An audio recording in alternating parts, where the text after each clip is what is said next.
Hello, everyone. It's Wayne Williams again, and it's my privilege to be with you for this time of adult Bible study, where this lesson is the first lesson for a new month, this month of September 2022.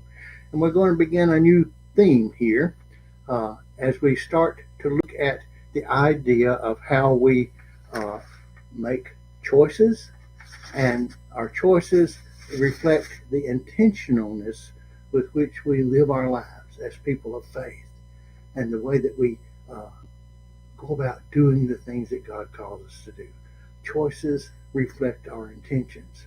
When our intentions are focused on God, then our choices are clearer for us.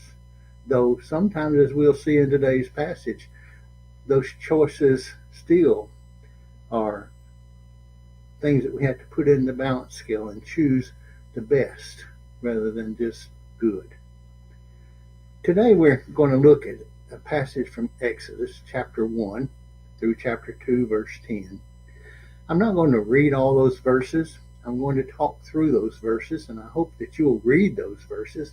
You can stop the video right now and read those verses and then come back to it if you want to. But it's a good passage where it expresses many different levels at which the Jewish people were being called back into fellowship with God, and how they were being renewed in their relationship with Him, and how because of this they were able to make the right choices. They were able to live with intention. They were able to stand against oppression.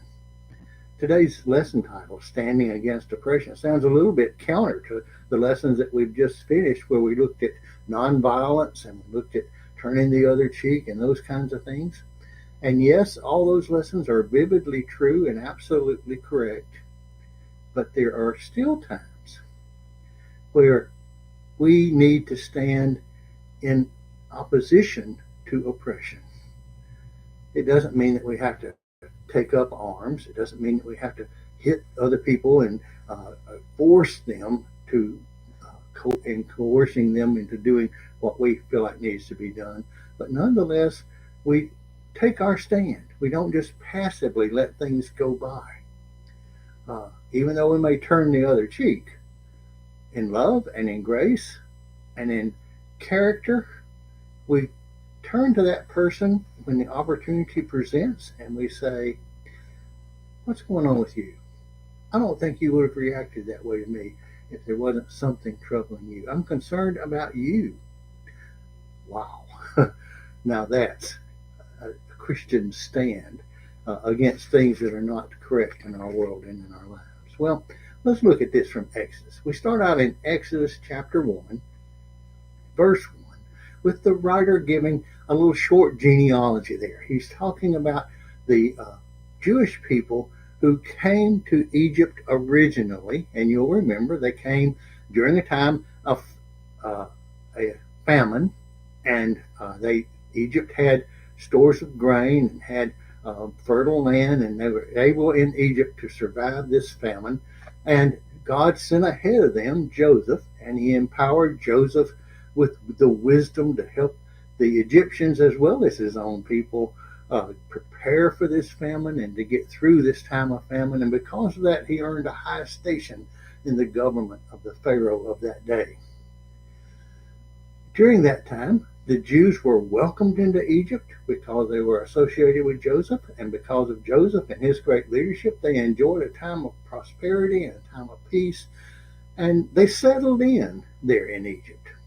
But here in Exodus, we're looking years ahead, and we're gone past the time when Joseph is remembered, when those who came with Joseph are remembered, when those who came with Joseph with a perhaps more intense relationship with God the Father, with their worship practices and those sort of things. You know how you get settled in.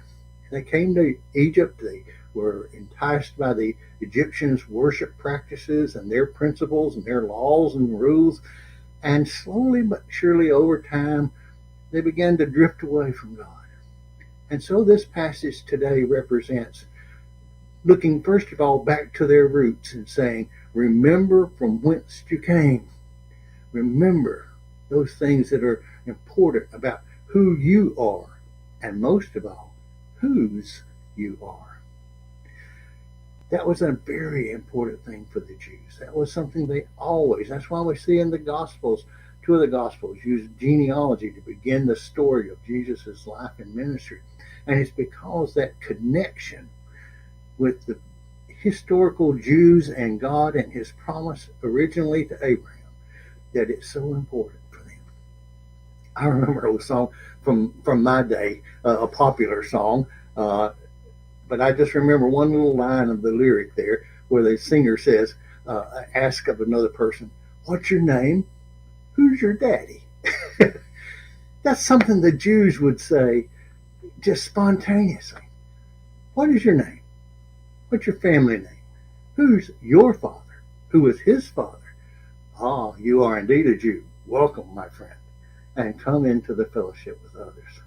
And so that's an important thing as we look here in Exodus and we find the Jews in a time where they've lost their acceptance, they've lost their status. In fact, because of their numbers, they're beginning to be questioned as to their loyalty, even though it doesn't say that they did anything to be disloyal except just be a massive force. They became an oppressed people because a new Pharaoh came into rule, and this new Pharaoh didn't know Joseph. He didn't know about Joseph and about all the things he had done. He may have historically heard the stories and those kinds of things, but the empowerment that Joseph's prestige brought to the people of Israel began to ebb.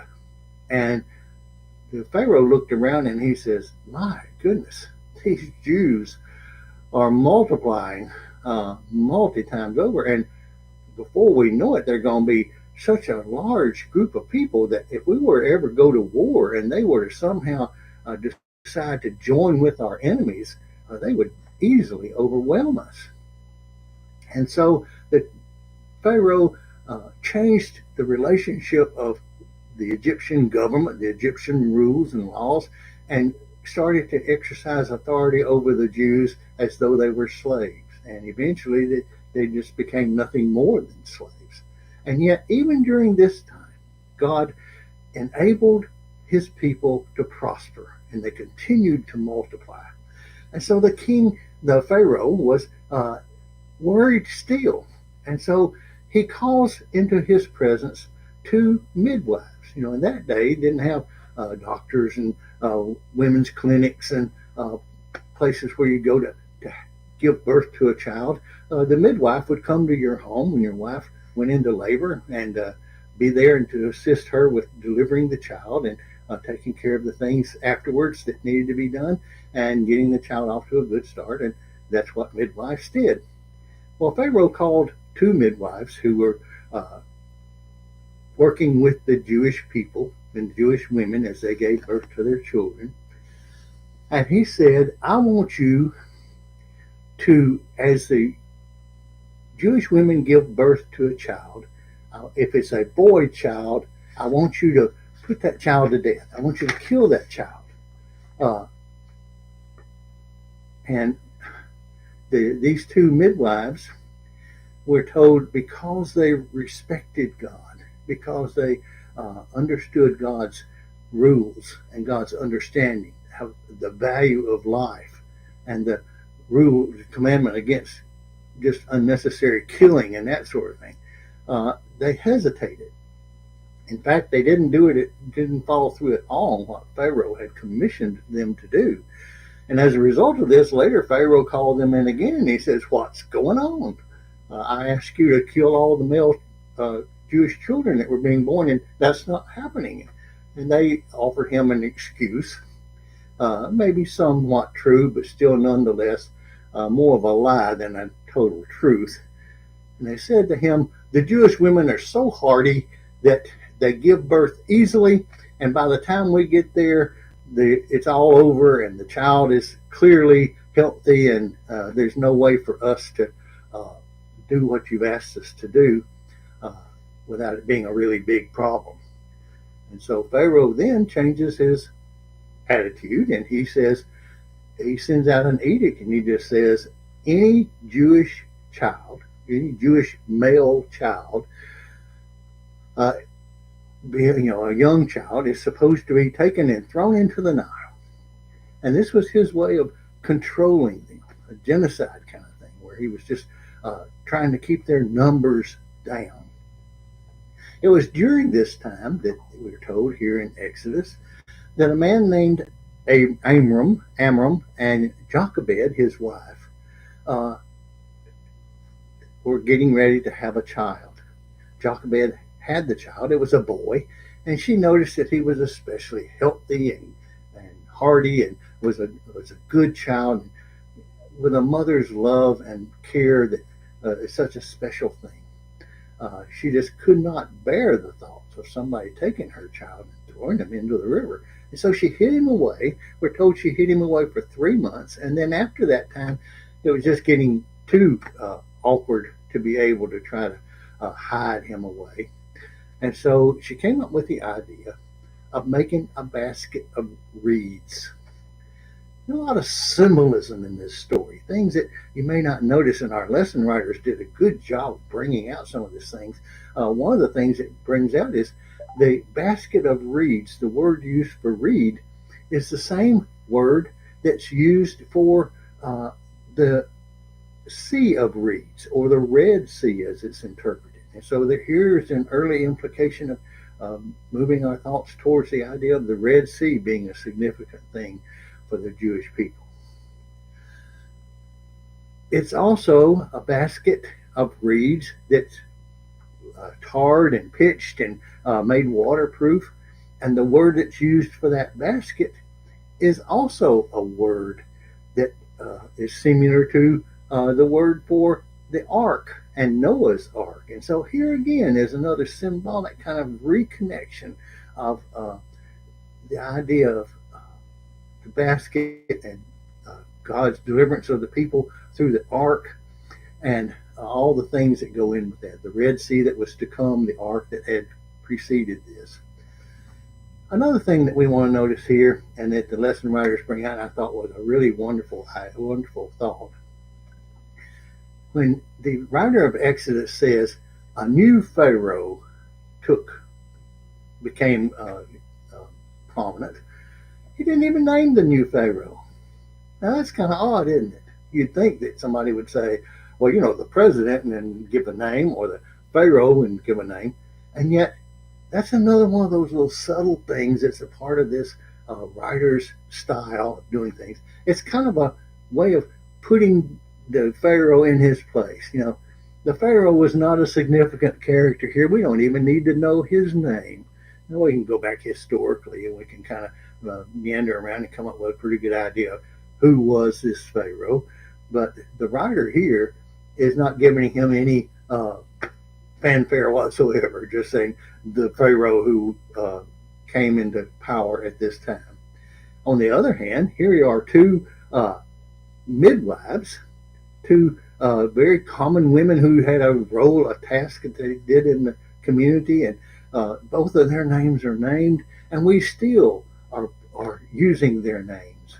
Here's this mother and father, and we're given their names. Here's the daughter of this mother and father, and who takes the responsibility of watching out over the baby as it floats there in the edges of the Nile in that basket. And we know these people by name because they are significant. They've made their choices to stand against the powerful Pharaoh. Now that's not something that comes easy, is it? It's not something that comes easy for us to stand against powerful figures and authority and that sort of thing. The old saying about you can't fight a city hall, sometimes we feel that in some of the things that we face as Christian people and trying to help tone down our communities sometimes in some of the decisions that we're making. And yet here we see that God is at work, and he's using the regular people who are there, and he's blessing them and empowering them. It's kind of like so many of the things that God calls us to do. Lots of times God will place on your heart the desire to do something, and your first response may be, "Oh Lord, not me. There are so many people who could do that so much better than I. Surely you don't mean you want me to do that." And yet God says, "Yes, I do. I want you to do this. It's important to me that you do this. And it's important to you that you do this, so that you might know my love and my grace, and so that you might grow. It's a part of my mentoring and teaching you. It's a part of my showing my love and respect for you." God calls us. And when we respond to that call, God walks with us as we carry out that task. And sometimes we find out those things that we were just so sure we couldn't do. We do, and we do quite well. As a matter of fact, it turns out quite well. And nonetheless, how it turns out, we have this experience of having heard God's call and having responded to it, made an intentional choice, and responded to it and intentionally following through with it. That's a big part of what this lesson is about. All of these individuals who have been led by God in different ways. And towards the end of the story, even Pharaoh's daughter is one of the heroines of this story, for she herself has her heart pricked by the Holy Spirit. Perhaps it's not said that way in Scripture, but nonetheless, God places upon her the gentleness and the lovingness of a woman for a child in distress. And she sees to it that the child is taken care of. And God sees to it that the way the child is taken care of is he's returned to his mother.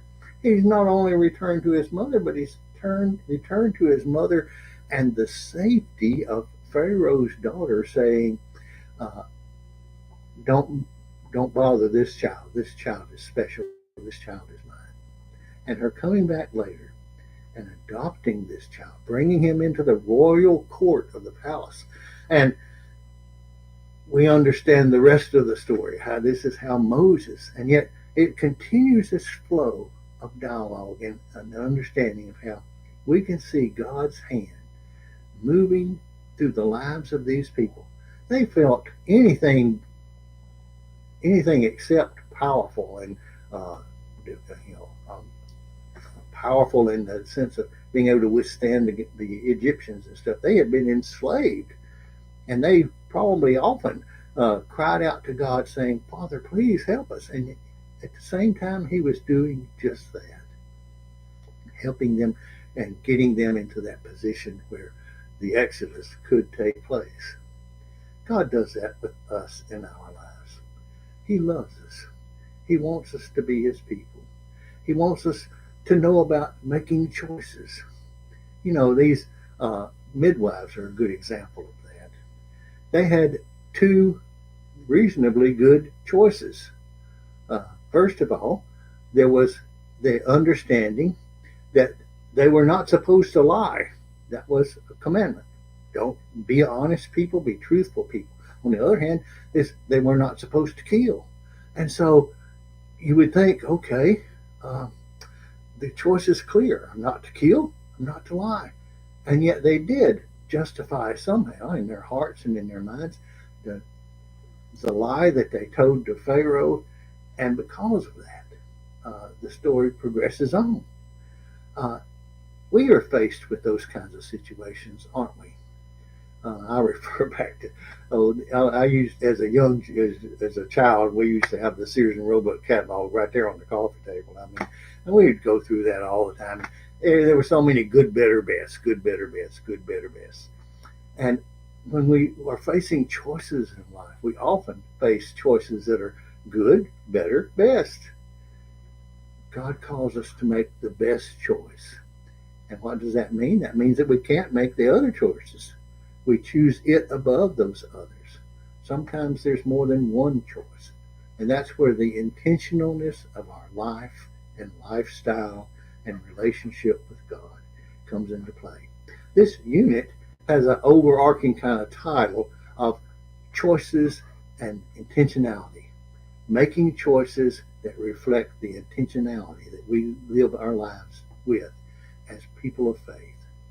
I hope that as you make choices this week, you'll refer back to your relationship with God and let Him help you see the importance of being intentional in making your choices fit into the plan that He has for your life and for the life of others. God bless you this week. I hope you have a wonderful week. And I'm looking forward to a good week too, and I hope to see you again next week. God bless you.